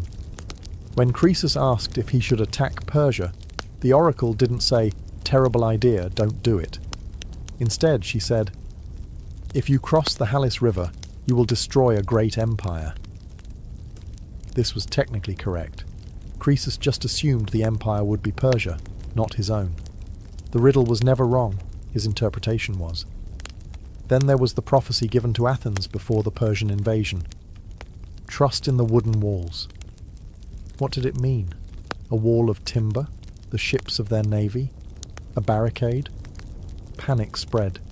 Debate erupted. Eventually Themistocles concluded the wooden walls referred to Athens' fleet. He was right. That interpretation led to the Greek victory at Salamis, one of the most important battles in history. The oracle's riddles forced leaders to think, strategize, and confront their own assumptions. A direct prophecy might have made them reckless. A riddle made them cautious. But the riddles served another purpose: protection. Not just spiritual, but political. A vague prophecy could not be directly blamed on the oracle if things went wrong. If a king made a disastrous decision, he couldn't accuse Apollo of giving bad advice, only himself for misunderstanding it. This kept the sanctuary safe from retaliation and maintained the aura of divine infallibility. People didn't just go to Delphi for answers. They went for perspective, for a glimpse into the grand, unsettling truth that fate was not linear and destiny was not simple. A riddle from Apollo was a mirror, one that forced each person to see their own flaws, ambitions, and illusions. And whether the prophecy led to triumph or ruin, one fact remained. The oracle never lied. Humans merely heard what they wanted. To understand the power of the Oracle of Delphi, you have to look beyond the mystical vapours and cryptic phrases. Her true influence lay in how entire nations reshaped themselves based on her words. The Oracle wasn't just a religious figure. She was a diplomatic engine, a geopolitical force, and at times, the quiet architect of history. City-states rarely made major decisions without first sending envoys to Delphi. Should they declare war, form an alliance, found a colony, reform their laws? Even practical matters, crop failures, plagues, earthquakes, were brought before the Pythia. In a world without science, strategy, or reliable communication, Delphi served as the central nervous system of the Greek world. One example: colonization. When city-states sought to expand, they went straight to the Oracle. She didn't hand out maps or instructions, but she provided crucial symbolic approval. The founding of Cyrene, one of the wealthiest Greek colonies in Africa, began with a Delphic prophecy. The oracle told the settlers to sail toward a rich land where the soil drinks the dew of heaven. It was vague, poetic, and entirely Delphic, but it gave the expedition legitimacy. Colonists would risk their lives on the sea if Apollo endorsed the journey. Politics were equally shaped by her voice. When Sparta considered whether to adopt its dual kingship and new legal reforms, the oracle supported the efforts of Lycurgus, the legendary lawgiver. Suddenly, Sparta's entire identity, from its military discipline to its austere culture, gained divine backing. Apollo wasn't just a distant god, he was a co-author of Spartan society. Delphi also acted as a diplomatic pressure valve. Rival city-states often sought arbitration from Apollo. The priests and the Pythia would deliver carefully worded responses that encouraged compromise without directly taking sides. It wasn't neutrality, it was divine statesmanship. But her influence was strongest in times of crisis. Before the Persian Wars, the oracle issued prophecies that forced Greek leaders to face their mortality. For Athens, she warned of fire and destruction, yet also promised salvation through wooden walls, which pushed them toward naval warfare. For Sparta, she declared that a king must die to save the city, shaping Leonidas's fateful march to Thermopylae. Even international powers recognized Delphi's importance. Lydia, Persia, Miletus, Egypt. Foreign kings sent gifts, hoping to sway Apollo's favor, or at least gain insight into Greek intentions. The oracle became an informal intelligence network, long before espionage existed as a profession. Through riddles and warnings, she didn't just respond to history, she steered it, nudged it, guided it, and the ancient world moved accordingly. For nearly 1,000 years, the Oracle of Delphi shaped the ancient world, but no power, divine or mortal, remains untouchable forever. The decline of the Pythia wasn't a sudden collapse. It was a slow, creeping unravelling, woven from politics, skepticism, war, and the shifting spiritual landscape of an ageing civilization. The first cracks appeared during the rise of classical rationalism. Philosophers like Xenophanes and Heraclitus questioned whether gods truly spoke through mortals. Herodotus admired the oracle, but even he hinted that priests could shape the messages. Athens, growing in power and pride, no longer sought divine approval for every political gamble. The world was changing, fast, and gods did not adapt as quickly as people. But skepticism alone didn't bring Delphi down. War did. The sacred wars, 3 brutal conflicts fought over control of the oracle, dragged Delphi into the mud of Greek politics. City-states exploited the sanctuary's prestige to justify their ambitions. Armies marched across sacred ground. Treasuries were looted. Apollo's temple, once protected by myth, became a battlefield prize. Even as the Pythia continued to deliver prophecies, many Greeks began to wonder, was this divine guidance or political manipulation? Then came the rise of Macedon. Philip II, Alexander the Great's father, famously pressured the oracle for a favourable prophecy. When she resisted, he forced her physically into the Adyton. Legend says she cried out, "You are invincible!" and Philip triumphantly replied, "That is all I wish to hear." Whether true or not, the story symbolized a shift. Kings now demanded answers, instead of seeking them. Under Roman rule, Delphi lost even more prestige. Rome respected Greek culture, but it had its own gods, its own seers, its own political machine. Emperors still consulted the oracle, but more out of tradition than genuine belief. Slowly, the sanctuary hollowed out. Fewer pilgrims arrived. Fewer offerings were made. Even the sacred vapours reportedly diminished as geological shifts changed the fissures beneath the temple.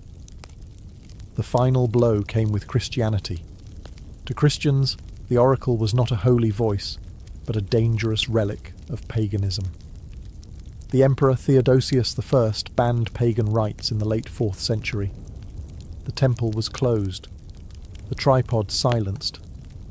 The Pythia, once the voice of Apollo, the arbiter of empires, delivered her last known prophecy during this time. When asked why she no longer spoke for the god, she said, "Tell the king, the beautiful temple has fallen. Apollo has no home, no oracle, no prophetic laurel." The god's voice faded, the sanctuary turned to ruins, and history closed its doors on Delphi. But even in silence, her legacy endured, living on in the echoes of every choice she once shaped.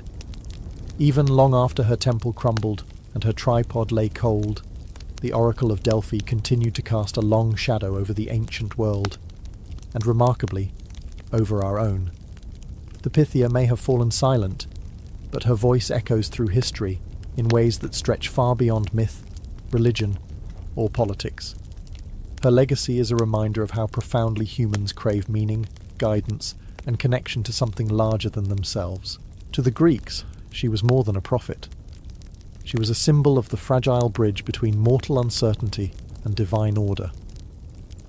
People travelled across oceans, climbed mountains, emptied treasuries, and endured years of waiting, all for a few words from a woman seated above a crack in the earth. The power of Delphi was not just in the accuracy of its predictions, but in the authority it held over human imagination. She gave shape to the unknown. She made the chaotic world feel readable, if only slightly. Delphi's influence seeped into literature, philosophy, and law. Aeschylus and Sophocles wove her riddles into their tragedies. Her warnings shaped the moral universe of Greek drama, where pride, fate, and divine justice collided. Plato referenced the oracle often. Socrates himself famously defined his mission based on a Delphic pronouncement that called him the wisest of men, because he knew nothing. Even the famous inscription, "Know thyself," carved into the temple wall, became a foundational pillar of Western thought. Politically, the oracle's legacy is equally vast. Her ability to unite, or divide, city-states made Delphi an ancient diplomatic powerhouse. Modern historians see her as the centre of a massive soft power network, one that influenced wars, treaties, and colonization centuries before the concept of international relations existed. In a way, she was the first global consultant, cryptic, expensive, and always in demand. Spiritually, her influence can be felt in every later tradition of prophecy, mysticism, and divine intermediaries. From early Christian visions to medieval saints, from Renaissance occultism to modern fascination with psychics and spiritual guides, humanity's desire to hear a voice from beyond can be traced back to places like Delphi, where the boundary between mortal and divine once seemed thin enough to cross. Today, the ruins of Delphi lie quiet beneath the Greek sun. Tourists walk the sacred way where kings once trembled. The temple's stones sleep, the air is still, and Apollo's voice has been silent for centuries. Yet the story of the Pythia endures, not as a relic, but as a testament to the timeless human hunger for guidance, fate, and mystery.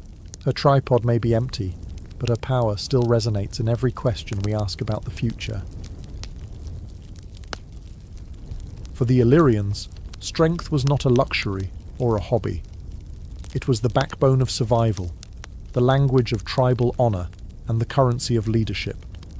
In a land defined by mountains, dense forests, roaring rivers, and unpredictable weather, A weak body was not just inconvenient, it was dangerous. Every valley, every ridge, every cliff demanded endurance. And so the Illyrians grew into people shaped not by choice, but by necessity. An Illyrian didn't train to look impressive. He trained because the landscape itself demanded obedience. Children weren't eased into athletic life. They were thrown into it. A boy might learn to run on steep hills long before he ever learned to write his own name. A girl could swim across cold mountain rivers before she knew how to weave. Strength was an expectation, endurance a requirement, resilience the closest thing Illyria had to religion. They were not sculpted like Greek athletes, proudly posing in marble perfection. The Illyrian ideal was wilder, rougher, built from uneven terrain and constant hardship. Their muscles came from lifting stones while building hill forts, wrestling livestock, carrying heavy gear through dense forests, and running messages between tribes. In Illyria, you didn't hire a trainer. You just lived. Warrior culture ran deep. Every tribe expected its youth to grow into capable defenders of the clan. This wasn't a world of professional armies. It was a world where nearly every man was expected to fight when the horn sounded. Athleticism was therefore inseparable from martial skill. A good runner could outmaneuver an enemy. A strong swimmer could cross rivers during raids. A skilled rider could bring news or death faster than anyone else. The body was a weapon, and training it was a sacred duty, and behind it all was pride. Tribal pride. Competitions weren't polite games. They were tests of strength that could elevate your family's reputation. A single victory in a spear-throwing contest could earn you a place in the stories recited around the fire. Winning a hill race could secure marriage prospects. Wrestling triumphs could turn a young warrior into a local legend before he ever entered his first battle. Physical skill wasn't just admired. It was celebrated, demanded, woven into the fabric of Illyrian identity.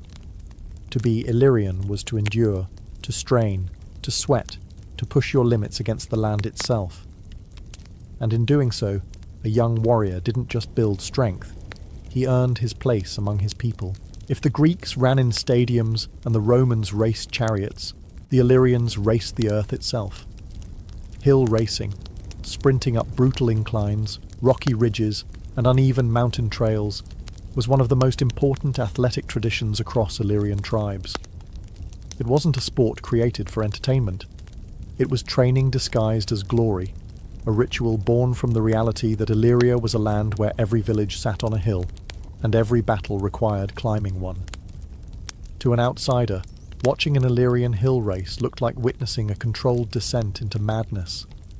The runners weren't lightly jogging across smooth terrain. They were charging up slopes that made goats reconsider their life choices. Feet slammed into loose soil, sliding stones scattered beneath them, and the air thinned with altitude. But Illyrians knew how to use the terrain. They used their arms for balance, leaned forward to dig into the incline, and cut sideways along natural ridges to conserve stamina. These races were far more than athletic contests. They were cultural events. Tribes gathered on festival days to celebrate with feasts, songs, and challenges. Young warriors lined up at the starting point, bare-chested or wearing simple tunics, their bodies already marked by years of running these hills. Elders stood nearby, watching with the keen eyes of men who had survived raids, wars, and harsh winters. They weren't merely observing, they were evaluating. A young man who ran well could be trusted to survive ambushes, deliver messages, and outpace enemies. A fast runner wasn't just admired, he was strategically valuable. Women raced too in many tribes, though their competitions were shorter and often tied to rites of passage. A girl who could sprint up a steep incline without stopping was celebrated as someone with a warrior's endurance and a mother's resilience. Two traits Illyrians equally respected. The finish line was rarely a simple straight path. Runners might have to climb over rocky outcrops, scramble across narrow ledges, or surge up a final impossible slope to reach a cairn or sacred tree. Spectators cheered, shouted insults, or drummed on shields to intensify the competition. The first to touch the marker received not just applause but symbolic rewards: a new spear shaft, a decorated belt, a wreath of mountain herbs, or the honor of leading ritual dances. More importantly, victory earned prestige. Families boasted for years about a champion runner. Warriors with hill racing titles often received better positions in raids and greater respect in councils. In Illyria, the land itself was the opponent, and conquering the land was the first victory of every warrior. If the mountains shaped the Illyrians' legs, the rivers shaped their lungs. Illyria was carved by fast, cold, unpredictable waters, rivers that did not gently flow so much as roar with personality. For the Illyrians, mastering these rivers was essential. Swimming wasn't a leisure activity. It was a survival skill, a strategic advantage, and a cultural badge of honor. Illyrian river training usually began in childhood. There were no instructors, no gentle lessons, no waiting for warmer weather. A father or older brother simply pointed at the river and said something to the effect of, "Go on, swim or sink." The child who made it across earned applause, claps on the back, and a place beside the fire. The one who hesitated would try again tomorrow, because in Illyria you had to learn. Raids, hunting, herding, trading, warfare, so much relied on being able to cross rivers quickly and safely. The rivers themselves were not forgiving. They were ice cold, even in summer. They hid slippery stones, strong currents, and sudden drops. But Illyrian swimmers developed techniques perfectly adapted to them. The mountain stroke involved keeping the body low to the water, fighting the current with short, powerful motions. They learned to dive deep to avoid arrows, or to approach unseen during ambushes. They learned to float silently, using only their legs. They even trained to swim while holding a spear, shield, or pack of supplies on their backs. Competitions naturally arose from this constant contact with water. River games were common during festivals. Who could swim the fastest across a dangerous channel? Who could retrieve a stone from the deepest point? Who could stay underwater the longest? Spectators lined the banks, cheering wildly, shouting predictions, or mocking friends who lost their breath too early. The most dramatic contests involved river crossing races. Warriors lined up at one bank, weapons in hand, and plunged into the current at the signal. The first to climb out the other side, soaked, shivering but triumphant, proved not just athletic skill, but the ability to adapt under pressure. These races resembled military drills more than games. Many Illyrian war tactics relied on sudden river crossings, surprising enemies who assumed the water would slow them down. Even children developed games around water, diving for beads, racing floating branches, or building makeshift rafts to test their balance. By adulthood, an Illyrian could navigate rivers with the same confidence others felt on land. To outsiders, Illyrian swimmers seemed fearless, almost reckless. But to the tribes, river mastery meant freedom. Freedom to move, to fight, to survive.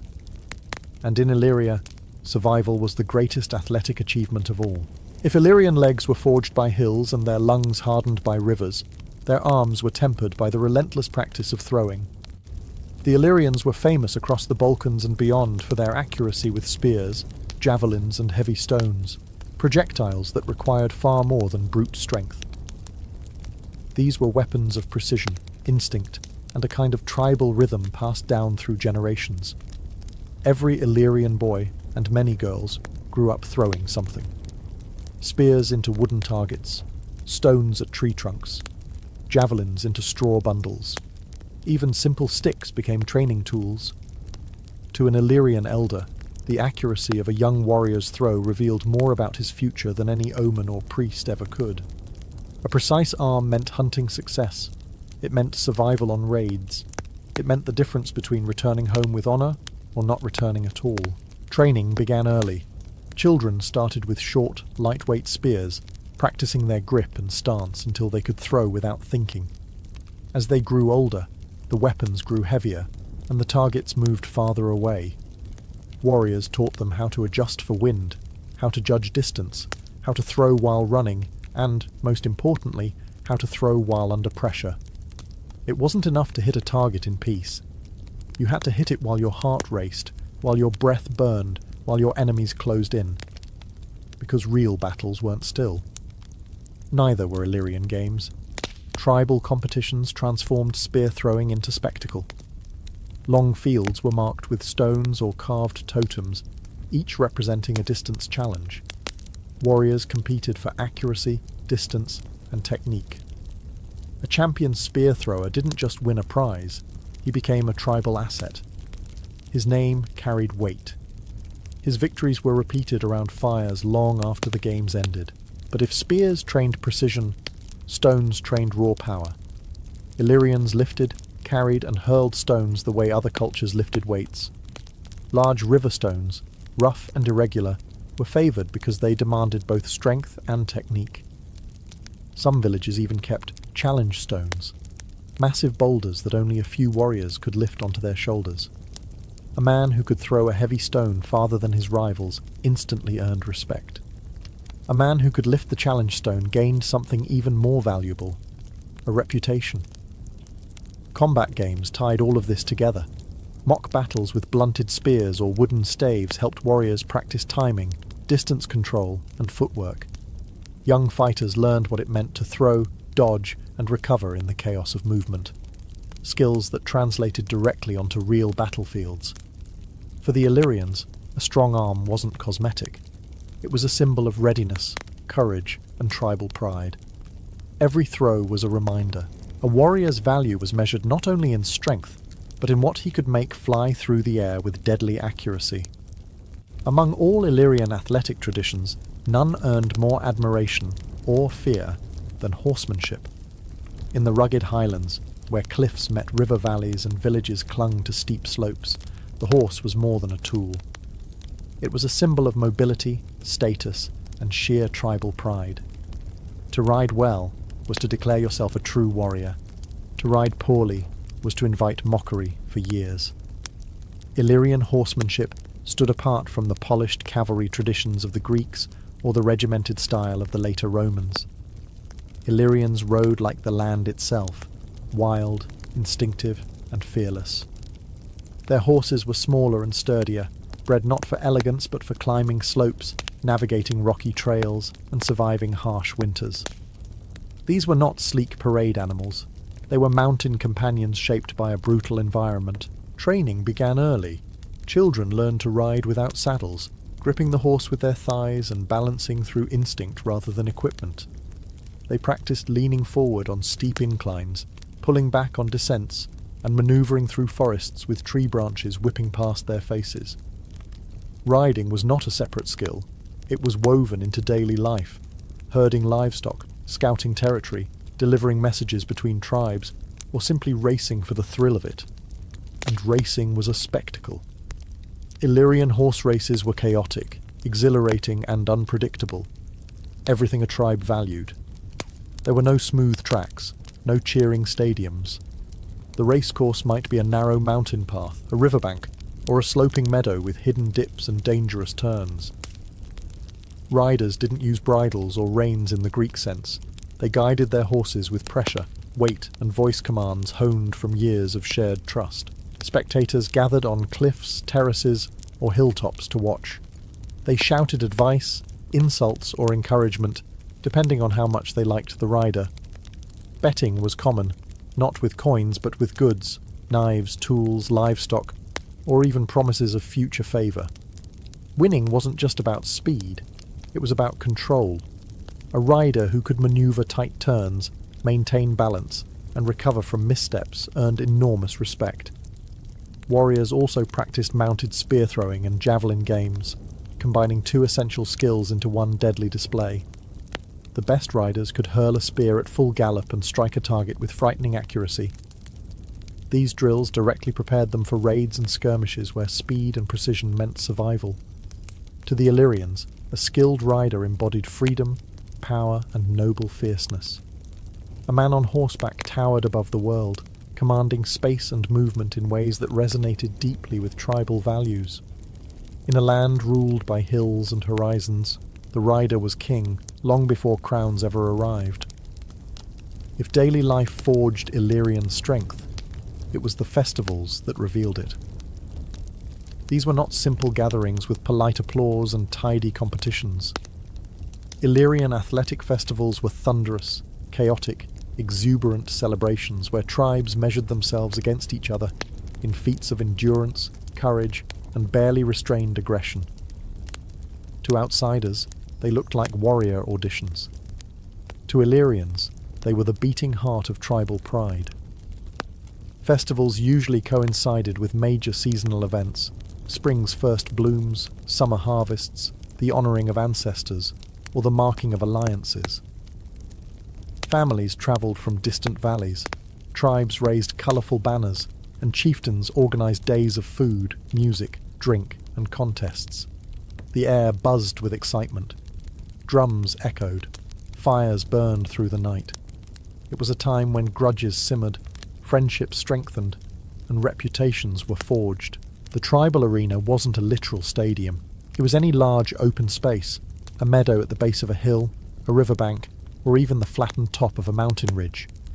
Spectators formed a rough circle, leaving the centre free for athletes to test their skill. Warriors wore tunics dyed in tribal colours, decorated belts, or tattoos representing victories. Even the youth painted themselves with ash and earth, eager to prove they belonged among future champions. Events were diverse and often intense. Wrestling was a highlight, grappling matches that showcased raw power and cunning. Illyrian wrestlers fought barefoot, bodies oiled or dusted, gripping each other's limbs in lightning-fast attempts to throw an opponent to the ground. The crowd roared at every takedown. A single spectacular throw could earn a warrior weeks of bragging rights. Spear-throwing contests were equally respected. Targets ranged from wooden shields to tree trunks, or even bundles of straw shaped like enemies. Competitors were judged on accuracy, distance, and form. Sometimes tribes sent their best champions against each other in head-to-head duels, each throw building tension as the crowd urged them on. Then came endurance trials, long-distance hill races, river-crossing relays, and stone-lifting challenges pushed bodies to their limits. An Illyrian who collapsed from exhaustion was mocked mercilessly, but only until the feast began.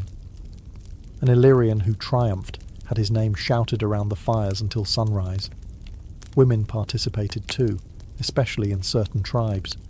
They competed in sprints, river races, and throwing games, demonstrating agility, speed, and grit. Their victories brought honour not only to themselves, but to their entire lineage. The festival nights were equally intense. Victories were celebrated with music, feasting, and storytelling.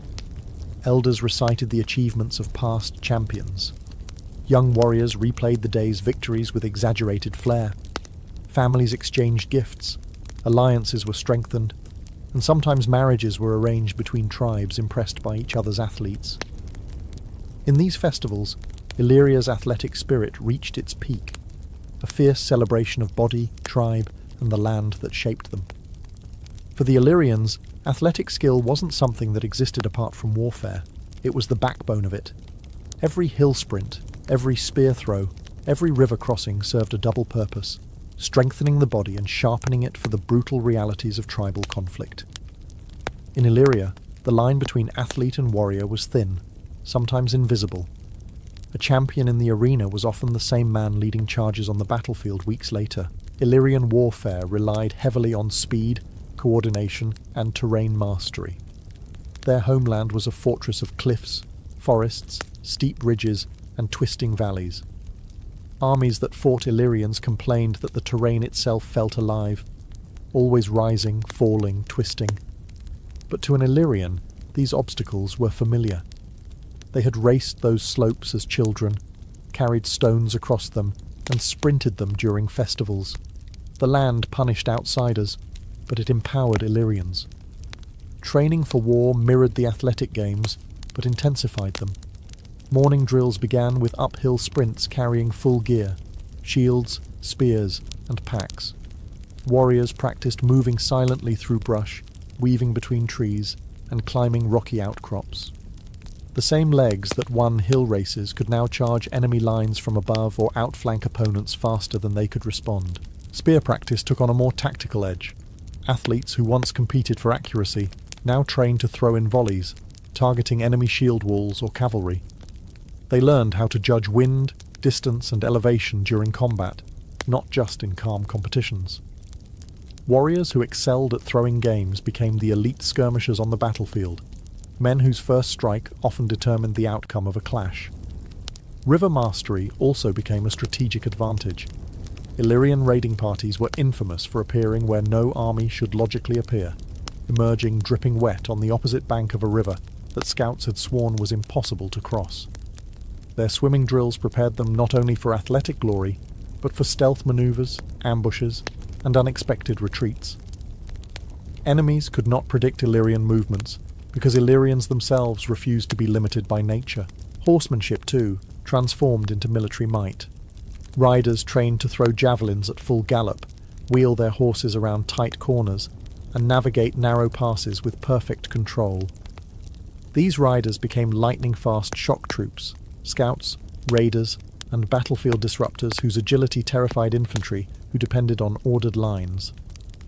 Even wrestling had martial value. It taught balance, grappling technique, and the ability to fight at close range when weapons broke or were lost. A warrior who could wrestle well was hard to throw from his feet, an invaluable skill on chaotic ground. For Illyrians, the body was the first weapon, athletics the second, and the battlefield the ultimate arena. Their athletic culture didn't just prepare warriors, it created them, shaped by the land, hardened by tradition, and sharpened for war. To the Illyrians, athletic skill was more than strength or training. It was a spiritual language.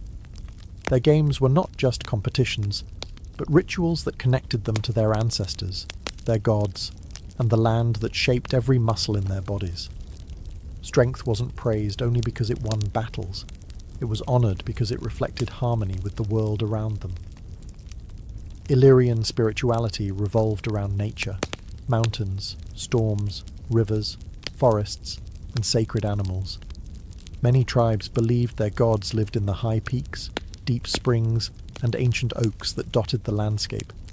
Athletic events, especially those held on mountaintops or riverbanks, were considered offerings to these forces.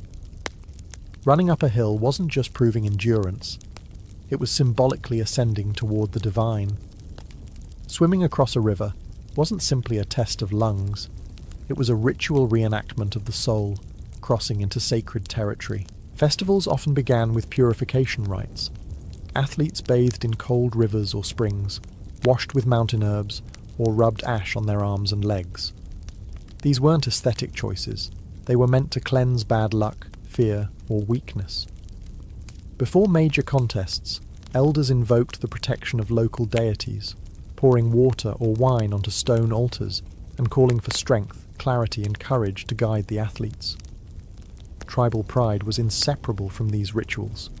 Each clan believed its ancestors watched over the games. When a young warrior sprinted up a ridge or wrestled an opponent into the dust, he wasn't competing alone. He was proving himself worthy of his lineage. The Illyrians believed the spirits of the brave rewarded the brave. Victories weren't accidents. They were signs of divine favour. Symbols played a central role. Laurel or oak wreaths crowned champions, not for beauty, but for their sacred associations. Painted markings, spirals, zigzags, and geometric patterns often decorated the arms and faces of competitors. These were not decorations, but charms representing protection, agility, or strength. A warrior painted in tribal symbols wasn't merely performing, he was channeling generations of power. Even the landscape was sacred. Certain hills or rivers hosted competitions year after year because they were believed to carry ancient blessings. Some stones were considered witnesses, thought to absorb the energy of great feats and pass it on to the next generation. An Illyrian warrior didn't just perform on these landscapes, he bonded with them. In this way, Illyrian athletics became a fusion of body and spirit. Strength honoured the gods, endurance honoured the ancestors, victory honoured the tribe. To compete was to worship, to triumph was to transcend. And in Illyria, every race, every throw, every contest echoed with the heartbeat of a people bound to their land and their legends. Though the Illyrian tribes eventually fell under Roman conquest and later cultural shifts, their athletic spirit did not disappear. It lingered, woven into the fighting styles of gladiators, preserved in the traditions of Balkan Highlanders, and echoed in the way later cultures viewed strength, endurance, and honour. The Illyrians left no marble stadiums, no Greek-style gymnasia, no temples dedicated to athletic gods, but their legacy lived in bodies, in battlefields, and in the rugged landscapes that shaped European history. When the Romans encountered Illyrian warriors, they immediately noticed something. These were not soldiers shaped by formal barracks training. They were shaped by terrain, hardship, and lifelong physical culture. Roman generals admired Illyrian stamina, often recruiting them into auxiliary units that required toughness: skirmishers, scouts, river fighters, and mountain troops. The Romans even borrowed elements of Illyrian training, recognizing that their ability to run steep terrain, throw accurately, and ride aggressively translated into battlefield superiority. Some Illyrians were thrust into the gladiatorial world. Their natural strength and martial instincts made them formidable fighters in the arena. Many gladiatorial schools incorporated Illyrian-style conditioning, hill running, stone lifting, weapon throwing, because it produced resilient bodies capable of dramatic performances. Even Roman spectators noticed that Illyrian fighters moved differently, wilder, quicker, more unpredictable, trained by nature rather than coaches. Beyond warfare and spectacle, Illyrian athletic traditions influenced the cultural identity of the wider Balkan region. Centuries later, mountain communities in Albania, Montenegro, and Bosnia would preserve echoes of Illyrian endurance culture: foot races on slopes, stone lifting contests at weddings and festivals, and horseback competitions that resembled the ancient Highland races. These traditions survived not because they were nostalgic, but because the land demanded the same skills it demanded 2,000 years earlier. Illyrian athletic values also left a psychological legacy. Strength was tied to honour, endurance to character, and physical prowess to leadership. Centuries after their tribes faded from the political stage, chroniclers still described Illyrians as fierce, tireless, and physically gifted. Even their enemies remembered them that way. Modern archaeology has revealed tools, weapons, and fortresses that illustrate the athletic lives they led. Training grounds beside hill forts, river fords designed for quick crossing, spear-throwing fields, and ceremonial spaces used for tribal festivals. These findings confirm what ancient writers like Strabo and Appian hinted at. The Illyrians lived in constant dialogue with their environment, forging bodies capable of matching its demands. In the end, the true legacy of Illyrian athletic culture isn't just in ruins or records. It's in the idea that strength comes from struggle, endurance from environment, and skill from necessity. A people shaped by mountains, rivers, and hardship left behind a legacy as rugged as their land. One that still echoes in every story told of their fearless, enduring spirit.